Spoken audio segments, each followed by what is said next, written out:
ini. Bagaimana kabarnya hari ini?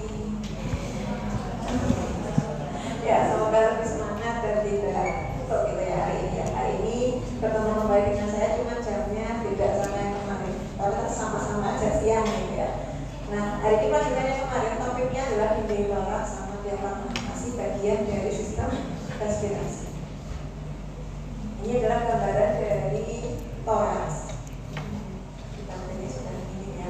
Gambaran dari toraks. Toraks itu penyusunnya ada tulang, ada otot gitu ya. Tulangnya juga ada berbagai jenis tulang, ada tulang sternum, tulang kosta dan juga tulang vertebra. Nah, dia merupakan bagian dari trombos, terus utama badan gitu ya.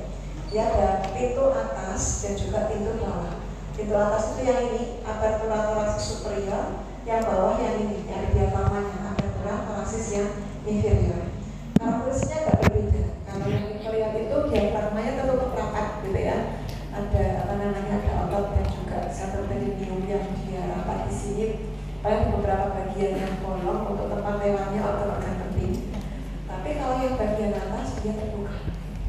Jadi struktur yang masuk dari bagian leher bisa ke bagian atas seperti trachea, kemudian ada esofagus, ini juga lanjutan dari bagian kepala masuk ke dalam bagian toraks. Bahkan ada yang menembus ke dalam abdomen. Kemudian dia di dalamnya ada 3 kompartemen, ada 3 ruangan. Kemudian untuk ruangannya itu ada namanya cavitas pleuralis, berarti dia dibungkus oleh cavum pleura, jadi sini ada pleura, pungkusnya, kemudian ada mediasnya. Jadi cavitas pleurasnya ada 2, kanan dan kiri, dan di tengah-tengahnya adalah medias. Fungsinya apa? Yang pertama adalah dia berperan dalam proses respirasi. Jelas ya, karena dia mengembang dan mengepisnya rongga dada ini sebagai membantu proses respirasi. Jadi kalau untuk inspirasi kan dia butuh untuk mengembang, sedangkan respirasi dia untuk mengepiskan dari rongga dada. Kemudian yang kedua adalah proteksi organ vital. Organ vital jelas ya, di dada itu ada paru-paru sama jantung. Dan itu termasuk bagian vital dari tubuh manusia. Manusia dikatakan hidup jika dia bernapas dan juga jika jantungnya berdetak. Maka organ vital yang ada di situ dilindungi sama rongga dada tersebut. Yang ketiga adalah tempat dilewatnya struktur antara radius cervical atau leher dan abdomen. Tadi yang misalnya esofagus, dia dari kepala masuk ke leher, masuk melalui toraks dan lanjut ke abdomen. Atau misalnya dia juga dilewati oleh saraf, misalnya nervus vagus gitu ya. Nervus vagus juga dia akan masuk dari, dia kan keluar dari kranial ya, dari termasuk bagian dari saraf kranial, kemudian melalui leher, melalui toraks bisa sampai ke abdomen. Yang terakhir sebagai penyangga ekstremitas, ya, karena dia di dada, karena ekstremitas kan nempel di dada, nempel di bagian dari dada dan bagian atas. Kemudian untuk garis orientasi yang ini ada lineamit sternalis, lineamit clavicularis, lineamit axillaris, asas antara subposter. Ini adalah bagian dari garis orientasi. Fungsinya apa? Yang pertama adalah untuk penjelasan lokasi kelainan pada kulit. Jadi misalnya kita dapat kasus nih, pasien kena luka sobek, luka sobek di mana? Kita bisa menjelaskan lokasinya di mana. Oh, luka sobeknya ada di dada sebelah kanan. Sebelah kanan luas nih. Nah, kita menjelaskan di mana. Oh, di dada kanan di 1 cm sebelah medial dari lineamit axillaris, lineamit clavicularis kanan misalnya. Itu juga panjang juga. Oh, kita bisa lagi di SIJ 2. Itu kita lihat. Fungsi garis-garis orientasi ini agar kita ini mudah menjelaskan. Selain nomor 1 juga yang nomor terakhir ini memberikan nomenklatur yang konsisten dan tidak menimbulkan perbedaan pengertian. Artinya kalau kita mau merujuk pasien atau kita mau mengembalikan pasien kepada, misalnya kita dokter spesialis kepada yang dokter umumnya lagi, kita juga membahasakannya lebih mudah dengan adanya garis orientasi. Misalnya untuk habis dilakukan ini misalnya ada patah tulang kosta gitu ya, dia kan sudah menjelaskan ya kemarin sudah melakukan pembedahan pada tulang kosta untuk pemasangan pen misalnya seperti itu. Nah, itu bisa menjelaskan dengan lebih mudah gitu. Kemudian yang kedua adalah lokasi tempat auskultasi. Jelas ya, kemarin sudah sekilas pemeriksaan dada, sudah ya.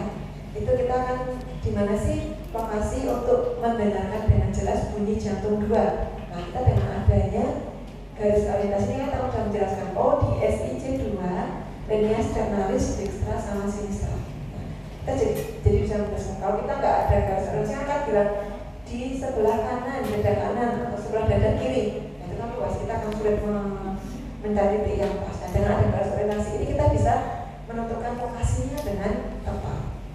Kemudian tempat fungsi. Ada yang tahu fungsi itu apa?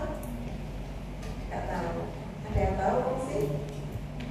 Bukan fungsi ya, ini salah tulis sekali, maksudnya fungsi F gitu. Enggak, ini fungsi. Fungsi itu pengambilan cairan. Jadi, adik-adik pernah disuntik, dicek darahnya? Pernah kan ya? Diambil darahnya, nah itu namanya fungsi vena, misalnya pengambilan darah vena. Atau fungsi arteri, misalnya pengambilan darah arteri pada pemeriksaan analisis gas darah. Atau kalau di dada berarti fungsi dari cairan pleura atau fungsi dari cairan pada perikardium. Nah, itu namanya diambil darah, itu namanya fungsi. Kemudian yang keempat, untuk keseragaman akses operasi yang sesuai. Kalau akses operasi contohnya adalah pada tamponade cordis. Pernah dengar?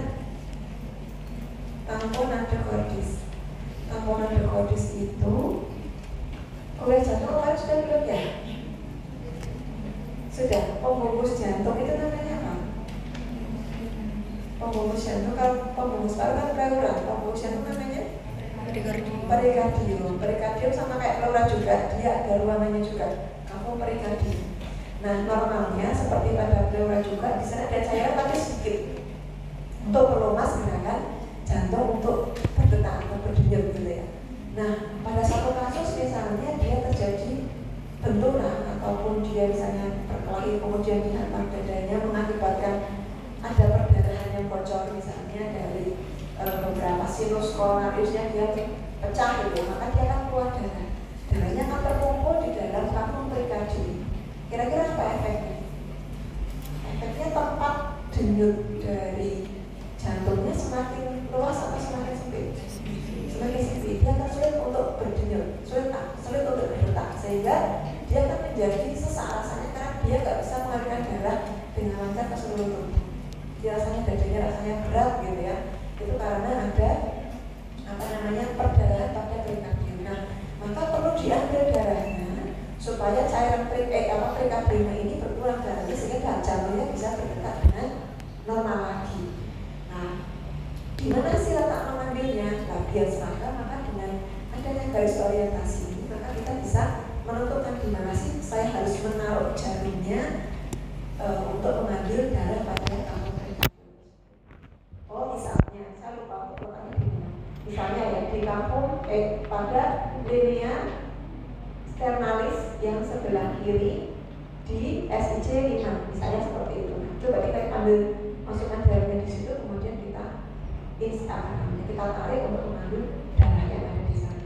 Nah, fungsi dari garis orientasi ini supaya seragam, nantinya antara dokter bedah satu dan dokter bedah yang lain dia bisa mengambil dengan posisi yang tepat karena ada bantuan dari garis orientasi. Ada apa saja? Yang pertama ini, yang tengah apa? Mid sternalis, kemudian yang ini mid clavicularis, kanan dan kiri. Yang ini mid axillaris atau axillaris media, kemudian yang ini axillaris anterior, yang ini axillaris posterior. Kemarin kan jadi pakai ketika pemeriksaan jantung gitu ya, atas jantung paru. Tidak mungkin pakai ininya mid sternalis gitu ya. Atasnya itu sebelah mana sih? Kita berfungsi dari sini, dari lateral ke medial, lateral ke medial ketemu ya jadi 345 ya. Batasnya ada di 1 cm sebelah medial. dari linear ventricularis misalnya begitu. Atau kemarin pas pemeriksaan lian, kalau lian pakainya linear apa? Axillaris anterior. Di sebelah mana titiknya? Di XIC paling bawah, betul ya? Karena mata kiri, di sebelah kiri yang sini ya. Di XIC paling bawah, linear axillaris anterior. Diketuk suaranya apa namanya? Tema. Habis itu suruh ngapain? Tarik nafas, ketuk lagi suaranya apa? Lagi, gitu ya. Jadi ini fungsinya tadi salah satunya misalnya mau bersalin kita jadi tahu tempatnya di mana. Oh, di linear axillaris anterior, di SIC paling bawah. Ini kalau yang garis orientasi yang belakang ada linear mediana posterior, sampingnya ada linear paravertebralis. Kemudian yang di sini linear scapularis, bukan mid scapularis. Beda sama yang depan ya. Depan tadi kan di sini clavipulanya panjang, dia di tengah-tengah clavipula maka namanya mid scapularis. Kalau scapula kan dia bentuknya segitiga ini ya. Ini, maka dia garisnya adalah lurus dengan garis scapula yang di sini. Maka namanya linear scapularis. Kemudian ini linear axillaris yang posterior.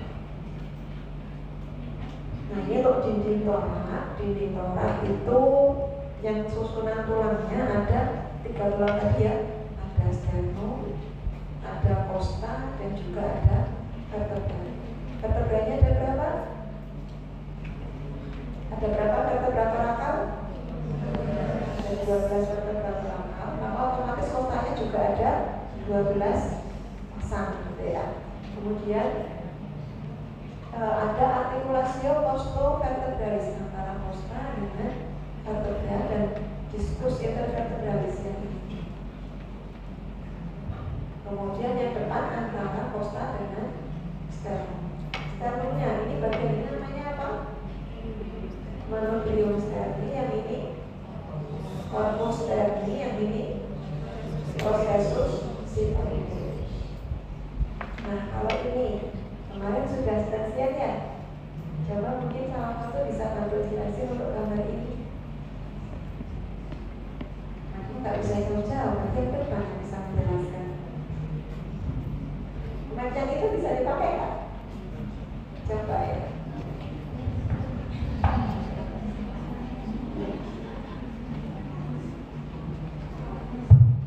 Bisa, ya. Bisa jalan ke belakang. Oke, dari gambar ini coba dijelaskan ulang dari yang kemarin didapatkan ketika asistensian. Kira-kira apa sih yang dijelaskan dari gambar ini? Jauh aja.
dia disebut juga costa atau iga palsu yang dimana costa yang di lawannya itu costalis.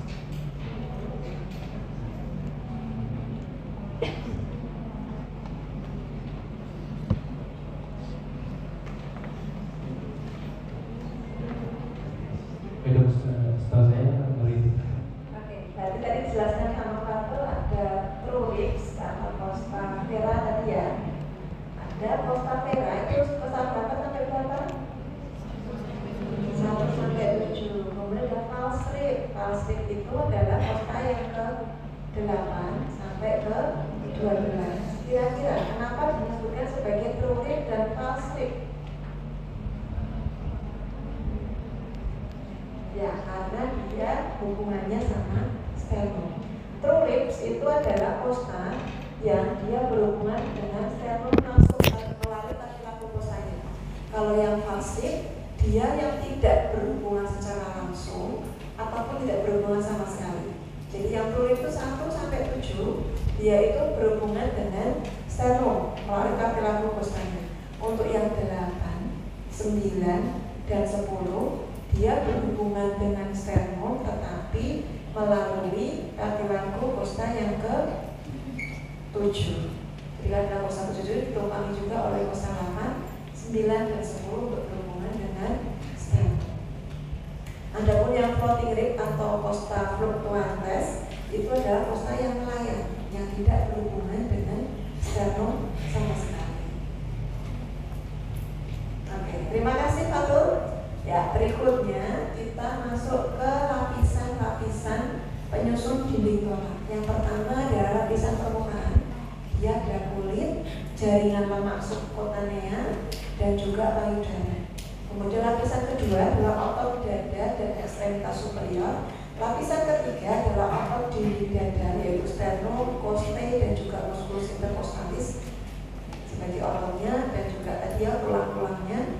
Dan yang terakhir yang paling dalam adalah lapisan dalam, yaitu fascia endothoracica dan pleura parietalis. Kita bahas satu persatu dari kulit dulu.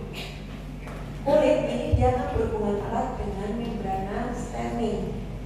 Dia dapat digeser dengan baik, artinya kulit ini untuk yang di bagian sini, karena dia kulit itu di bawahnya masih ada lemak juga, jadi dia tetap masih bisa untuk digeser-geser. Jaringan lemaknya nanti merupakan perluasan dari platisma, dan di sana ada juga sisa filogenetik berupa musculus stenosis. Kemudian lapisan di sini juga ada payudaranya.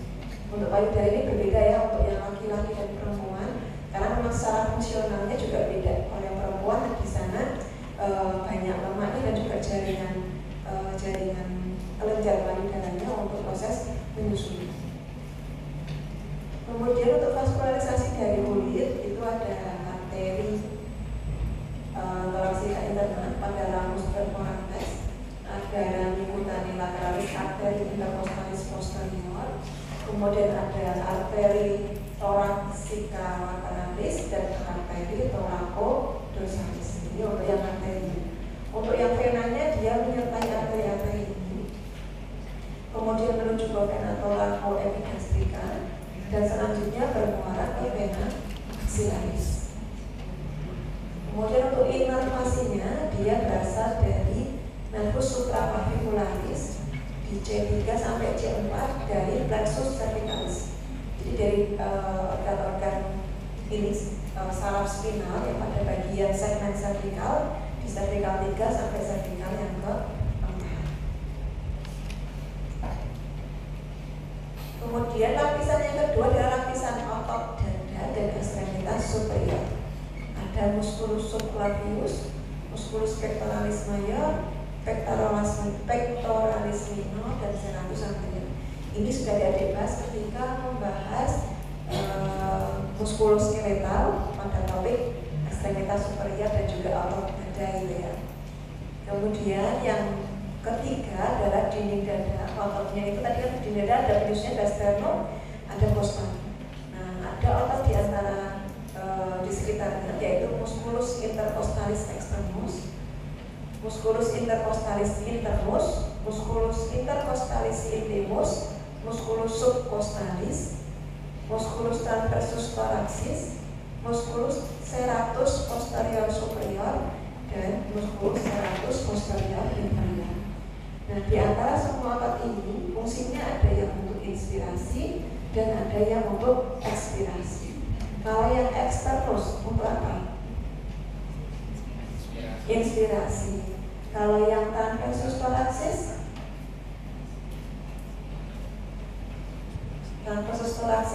apa?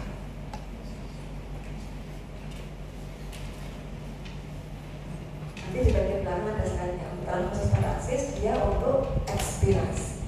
Jadi yang ini inspirasi, ini ekspirasi, ini ekspirasi, yang bawah itu inspirasi, tapi ketika inspirasi maksimal. Ini gambaran dari susunan ototnya. Mungkin ada yang bisa bantu menjelaskan. Dek Fatul boleh tunjuk temanmu satu, Dek.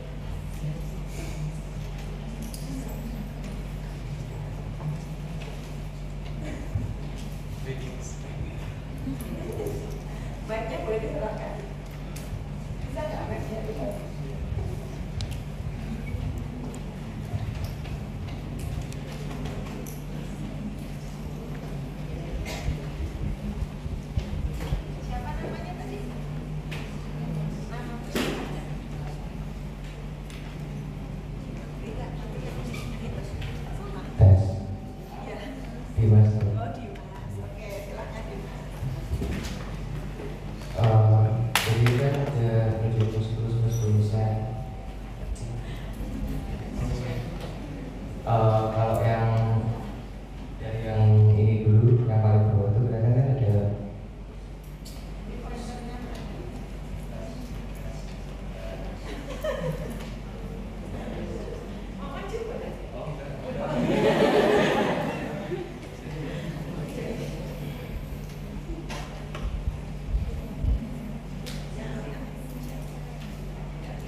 Oke, terima kasih Dimas ya. Tadi Dimas menjelaskan terkait ini adalah musculus intercostalis externus. Dia fungsinya untuk apa tadi? Inspirasi ya. Kemudian yang ini adalah internus untuk ekspirasi. Jadi dia perhatikan arah serabutnya ya. Arah serabutnya sama atau beda antara internus sama eksternus? Beda. Ini tadi ini gimana? Arahnya seperti ini ya, betul ya. Jadi seperti kalau dia pakai jaket, ibaratnya kan makhluk eksternus itu kan luar ya. Biasanya bagian tubuh kita kalau pakaian paling luar kan jaket. Jadi itu arah serabutnya tadi kan maksudnya begini. Nah, tapi kalau itu kan arah serabutnya seperti ini. Jadi ke audo medial, ya, ke intermedial, jadi ke bawah ke tengah medial. Jadi melihatnya seperti itu. Untuk yang eksternal, kalau yang internusnya tinggal kebalikannya, ya. Kalau yang eksternus untuk proses inspirasi, kalau yang internus untuk ekspirasi. Oke, terima kasih Dimas. Berikutnya, ini adalah gambaran tadi ya, musculus intercostalis, tapi ini terlihat dari bagian dalam, jadi potongan dari bagian dalam. Yang eksternus yang ini. Kemudian yang internus berarti yang arah serabutnya berlawanan. Ini malah sama. Oh tapi beda ya. Ini karena ini bagian yang ini pada eksternusnya dia ke arah sana. Internusnya ke arah sana.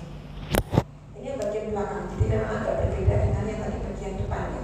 Bagian depan arahnya juga bagian belakang dia muter otomatis dia hanya mengembalikan. Kemudian ini adalah transversus thoracis. Ini ya. Ini gambaran otot tulang apa ini?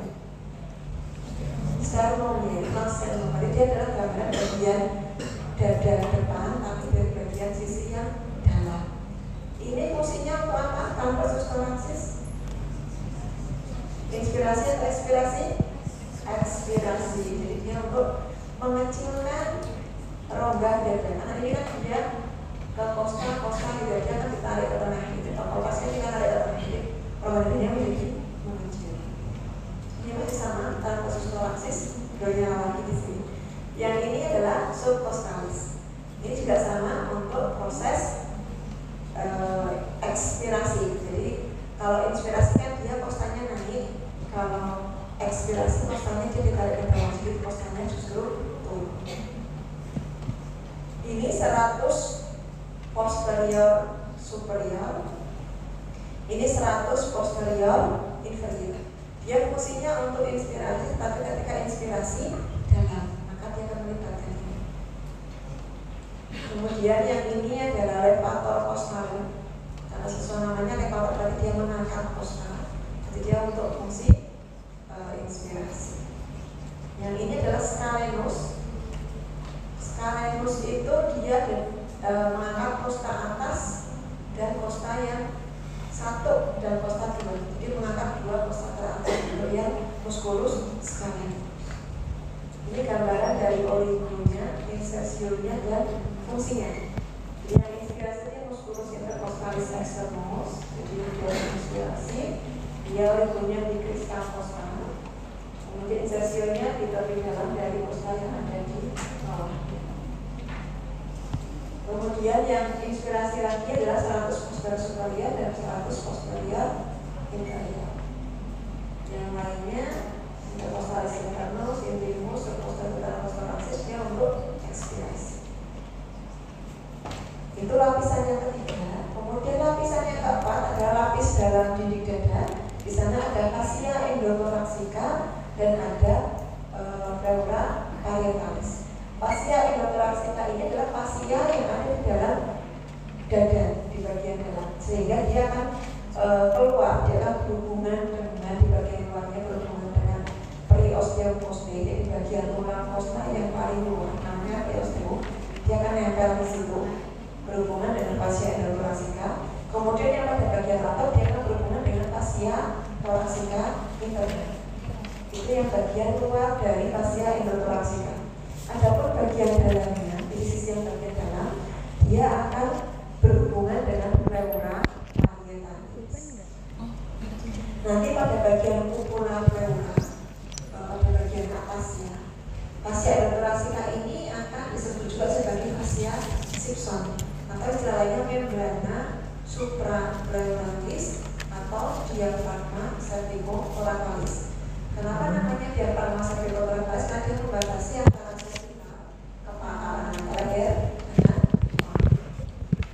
kemudian selain fascia endothoracica, di lapisan dalam ini ada pleura parietalis. Dia yang nempel pada dinding dada. Dia penyusunnya adalah satu lapis epitel squamous. Nanti kita terkait gambaran epitelnya dapat ini ya ketika melihat di mikroskop materi histologi. Ini lapisan-lapisannya. Lapisan pertama tadi apa? Kulit sama lemaknya dari putih dan darah seputarnya yang warnanya apa ini ya, abu-abu, coklat dan juga kuning. Kemudian lapisan yang kedua adalah lapisan otot ekstremitas. Di sini yang terpotong adalah musculus serratus anterior. Berikutnya yang lapisan ketiga adalah lapisan terdiri dari costa dan juga otot intercostal. Dan musculus intercostalis externus, internus dan medius ini. Tapi gambaran di bawah dari tepi costa itu sana banyak pembuluh darah. Jadi kalau adik mau melakukan fungsi atau mau menyuntik itu pakainya di tepi atas costa, jangan di bawah. Di bawah ada pembuluh darah, ada saraf. Kemudian lapisan yang paling dalam, lapisan yang kapal adalah fascia endothoracica ini, dan juga pleura parietalis. Yang dapat di paru-paru ini adalah pleura visceralis. Kalau yang ini apa? Hepar ya, hati yang ini ngambilnya dari sisi kanan atau kiri? Kanan, karena ada hepar. Ini gambaran animasinya masih sama ini. Lapisan pertama kulit dan dalam subkutannya, lapisan kedua adalah otot ini, musculus serratus anterior. Kemudian lapisan ketiga poste dan juga musculus interposte. Lapisan keempatnya adalah fascia endothoracica dan pleura parietalis.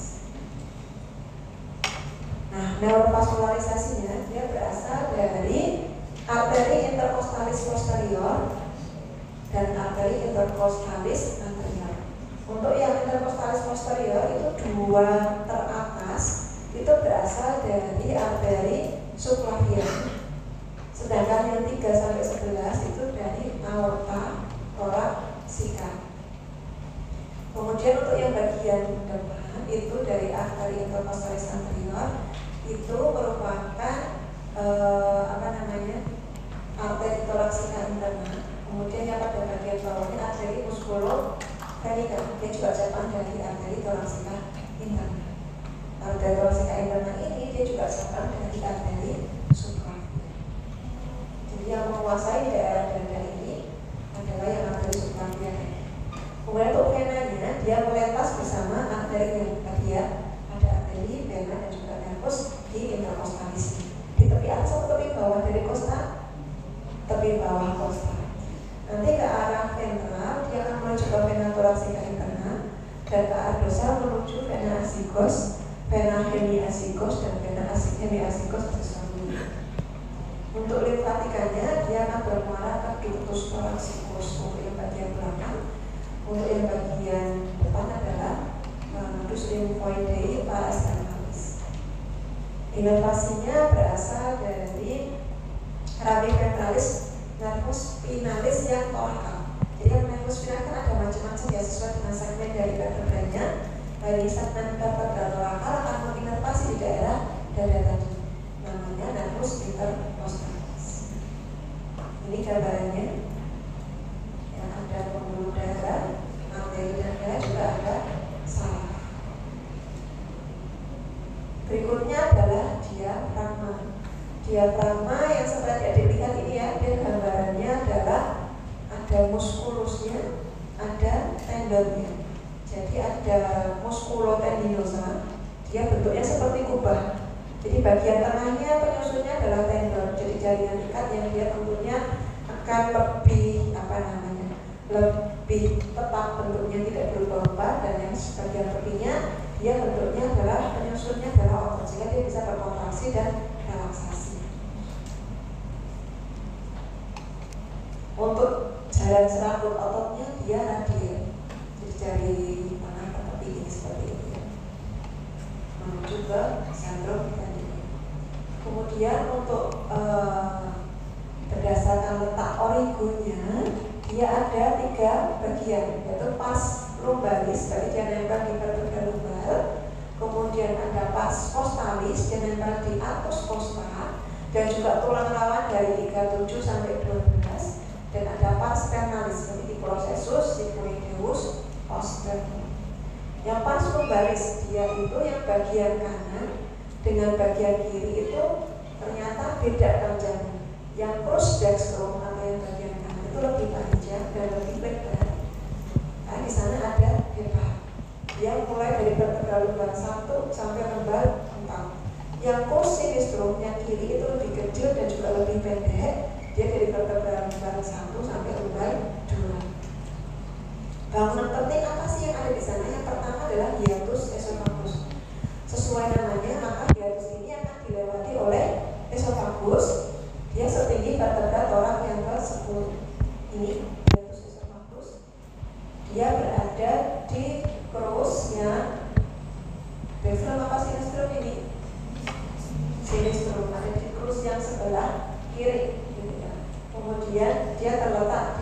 setinggi vertebra toraks 10. Kemudian hiatus aorticus itu ada di setinggi vertebra 12 yang ini.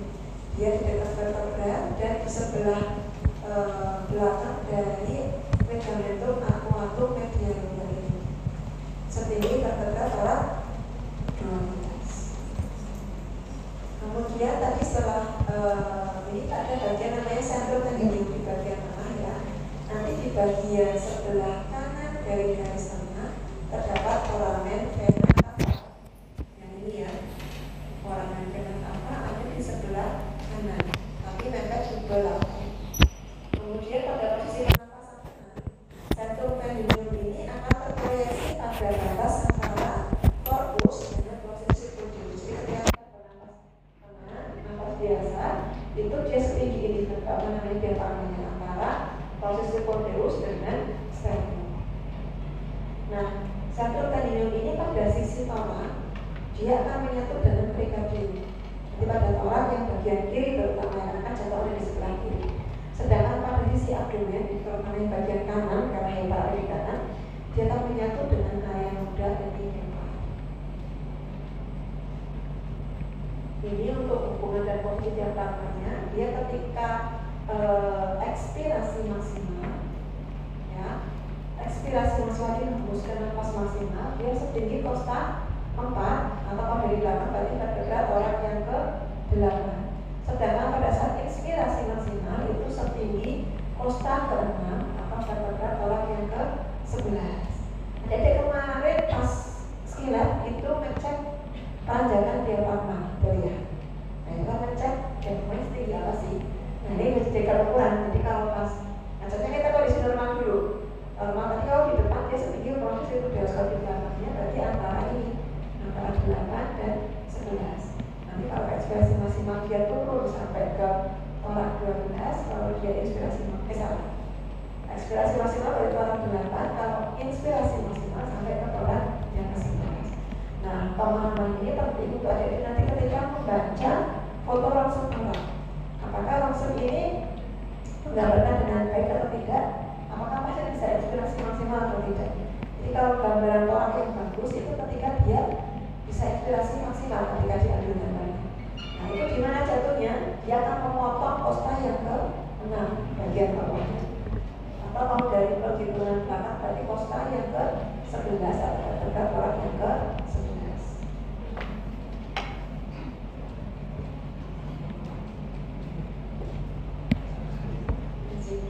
Ini habis ya.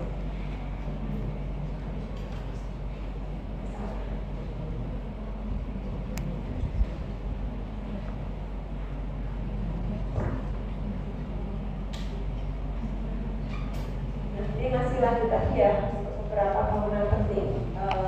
Di antara lainnya adalah trigonum sternocostal dan trigonum lumbocostal. Trigonum ini termasuk bagian dari locus minoris, tempat yang biasanya memang dia rawan untuk jadinya hernia. Kalau sesuai namanya berarti sternocostal dari antara sternum dengan costa. Kalau lumbocostal antara lumbar dengan costa. Nanti di diafragma dia juga akan dilewati oleh nervus placnicus major dan minor. Ada bagian mana? Pada bagian pros dextrum dan sinistrum diafragma pars lumbaris. Nanti juga akan dilewati oleh vena asigos dan juga vena hemiasigos. Nanti yang esophagus juga tadi jelas ya, dia akan lewat juga melalui hiatus esophagus. Setinggi berapa tadi kalau esophagus? Setinggi vertebra torak yang ke-10.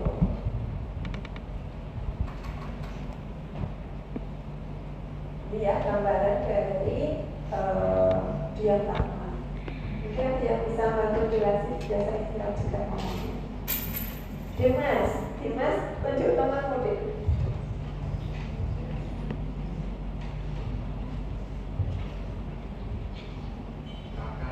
Kakak, oh sekarang laki-laki sana ya, tadi tak saya menjadi perempuan. Kalau kakak silakan. Mainnya mungkin jangan belakang belakang bisa kan? Tes.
Oke, terima kasih Raka. Ya, ini dijelaskan terkait diafragma. Betul ya, diafragma dia dari sisi yang bawah. Jadi beberapa anatomi dan beberapa bagian-bagiannya. Ada yang dari, ini yang lagi nanti. Nah, ini tadi disebutkan sama Raka ya, bagian depan yang ini. Jadi penandanya adalah ini, ada processiopoideus yang belakang yang ini. Jadi di bagiannya ada berapa origo, adik-adik tadi tempat yang melekatnya ada berapa origo? Origonya apa aja? Origo apa aja? Sternalis, ini sternalis. Terus apa lagi? Lumbalis, ini adalah costalis. Oke, dijelaskan sama deh. Karena sini ada sternum tendinum. Kemudian di sana ada bangunan penting apa? Adalah ini foramen vena cava. Kan oleh vena cava inferior. Setinggi berapa tadi? Foramen vena cava setinggi berapa? 8. Dapat dalam 8 dekatnya, tapi di bagian muskularisnya, di bagian pas lumbar-sikrus sinistrum itu ada foramen hiatus esophagus. Nanti di bawahnya lagi ada hiatus albumus. Jadi di sini ada ligamentum arcuatum medianum, yang ini ligamentum arcuatum yang lateral. Untuk trigonumnya tadi yang saya sebutkan sebagai tempat locus venosus di sini yang ini trigonum sternocostalis di antara sternum dengan costa, dan trigonum lumbocostalis antara lumbar dengan costa. Ini dijelaskan ya, ada aorta dan vena cava, kemudian nervus phrenicus di sisi kiri pas costalis atau masuk melalui hiatus esophagus. Kalau gambar ini dari yang di costalis yang sebelah kiri. Kemudian trocus simpaticus pada pada sisi belakang dari ligamentum arcuatum medianum yang ini. Ini sama ya. Yang ini apa tadi? Foramen vena cava. Yang ini hiatus esophagus, ini hiatus albumus. Untuk vaskularisasinya dia berasal dari arteri pericardiofrenica dan arteri musculofrenica cabang dari mammalia interna. Kemudian dari arteri venica superior cabang dari aorta thoracica.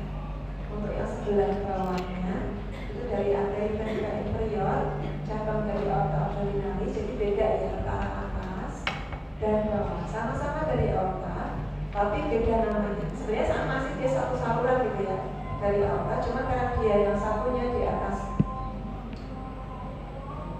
Kenapa ini enak ya? Kita berhenti sejenak sebentar ya.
tadi untuk yang aorta, karena dia di atas dari diafragma, dia berarti masih bagian dari torak, maka namanya dia aorta toraksika.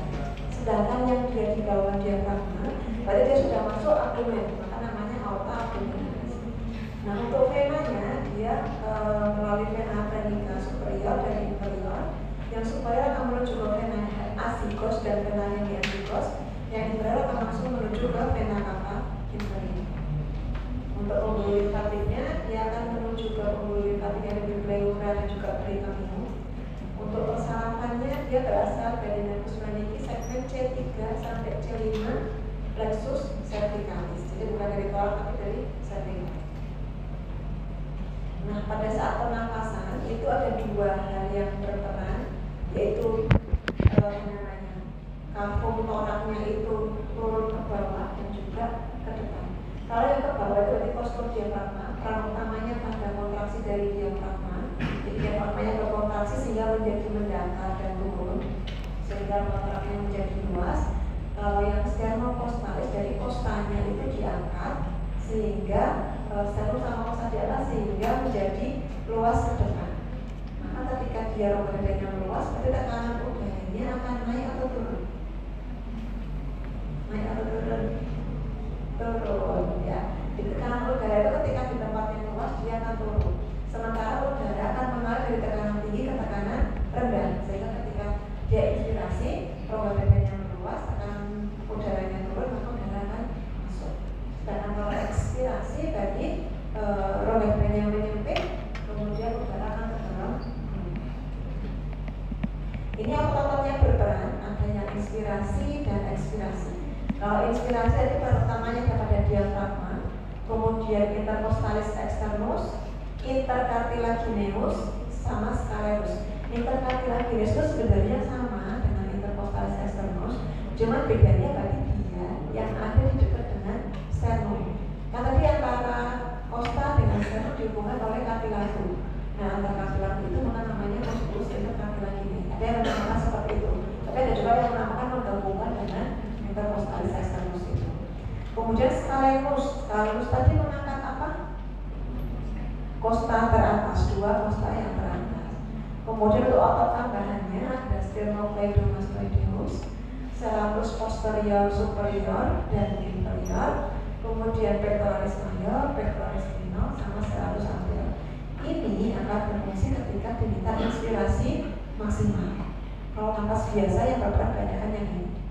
Kemudian kalau ekspirasi itu intercostalis internus dan intimus, subcostalis, kemudian transversus thoracis. Adapun otot tambahannya adalah transversus abdominis, obliquus externus dan internus abdominis, latissimus dorsi dan iliocostalis. Nah, ini gerakannya. Jadi ketika kita bernafas, kalau inspirasi maka costa akan terangkat ke atas dan diafragma juga akan terangkat ke bawah. Jadi semakin luas ke bawah dan semakin luas ke depan dan samping, sehingga rongga dadanya akan membesar, maka udara akan masuk.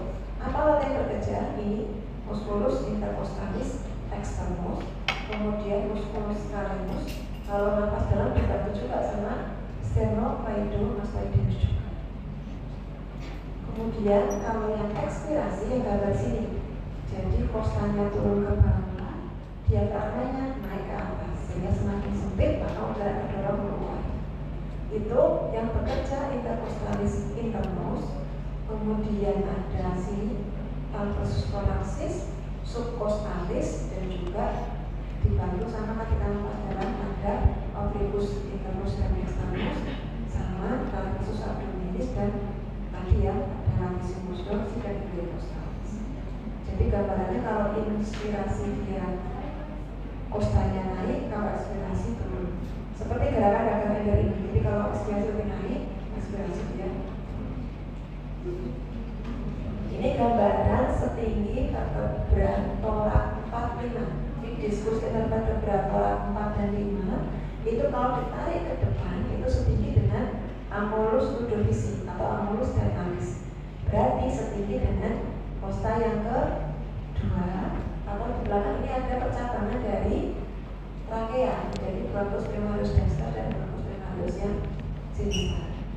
Ini cara menghitung posisi kostal itu sudah praktek ya kemarin di pembelajaran pemeriksaan dada baik di semester 2 maupun di semester 1. Jadi saya rasa sudah hafal semua bagaimana cara menghitungnya dari akumulus terminalis, kostal 2, maka ESG 2, ESG 3 dan seterusnya. Ini masih ingat kemarin habis belajar pemeriksaan dada anterior. Kalau bunyi jantung 1 lebih jelas di mana? Warna apa? Hijau, ungu, biru, merah. Bunyi jantung 1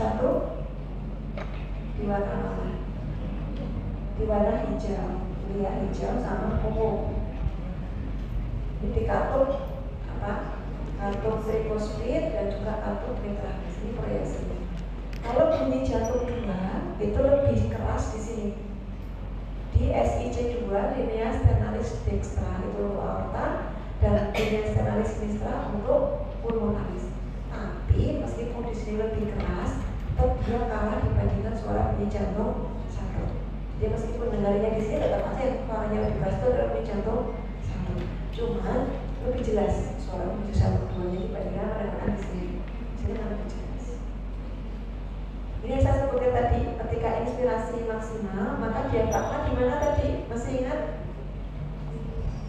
Di vertebra toraks 11 atau costa 6.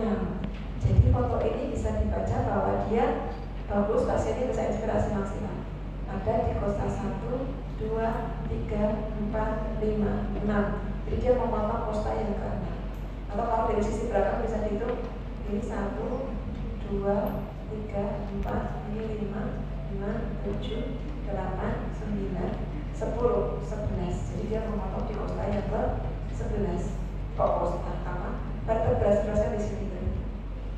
Baik 11. Itu untuk inspirasi maksimal.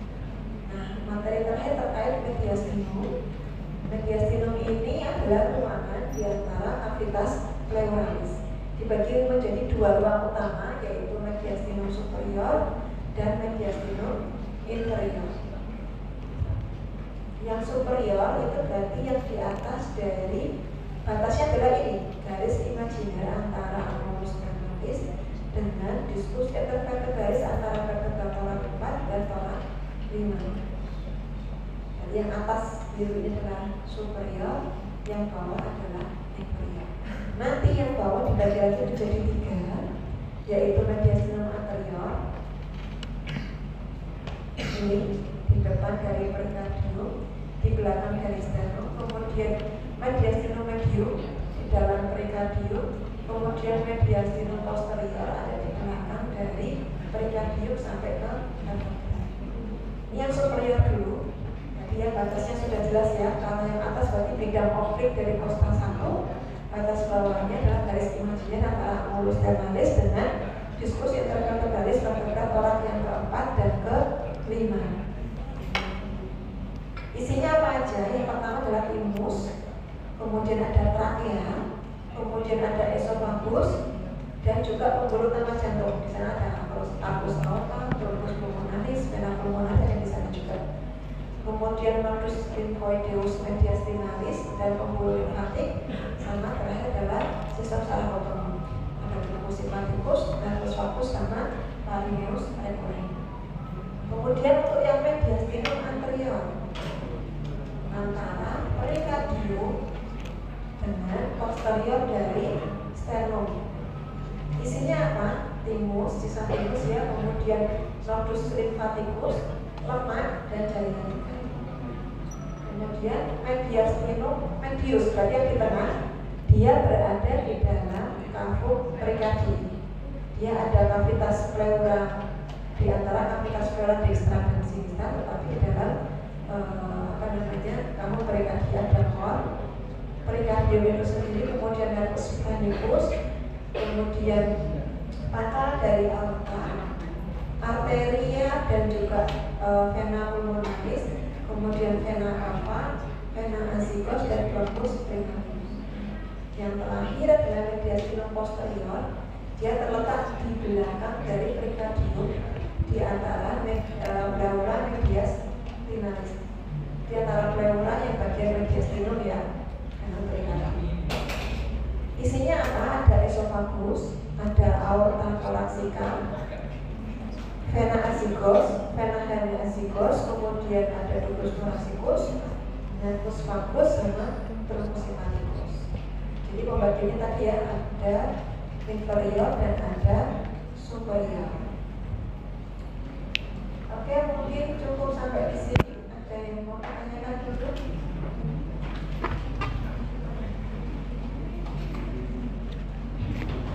Sepertinya tidak ada ya, biar cepat pulang. Sudah jam 15.12.